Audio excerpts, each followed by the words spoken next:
This week, we saw both AirAsia and AirAsia X appreciating quite significantly, with AirAsia increasing about 6% and AirAsia X increasing about 36% just in 1 week or 5 days. So to put things into perspective, if we were to look at when these stocks actually rose in price, it coincides with the government's announcements that they will be giving some goodies. 100 ringgit will be credited to our e-wallets.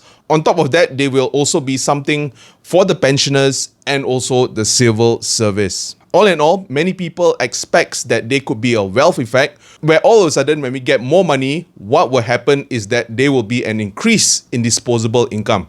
And when there is an increase in disposable income, we can actually spend more money on different things. And one of them could be also traveling. So the next question is, what is the outlook for both of these stocks? And to answer this, let me bring all of us back when about 2 or 3 years ago when I first started this channel. And maybe I was one of the few that started talking about AirAsia and AirAsia X. At that point in time, I think AirAsia was about 60 cents, while AirAsia X was about 30 to 40 cents.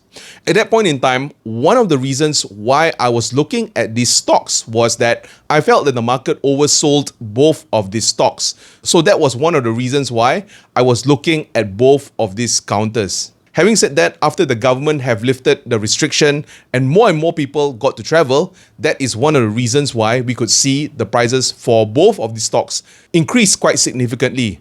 I think more so for AirAsia X from 50 cents to almost 2 ringgit 30 cents. Amazing. So over here, we can see that the outlook of this company will definitely impact the stock price. So what is the outlook for both of the stock?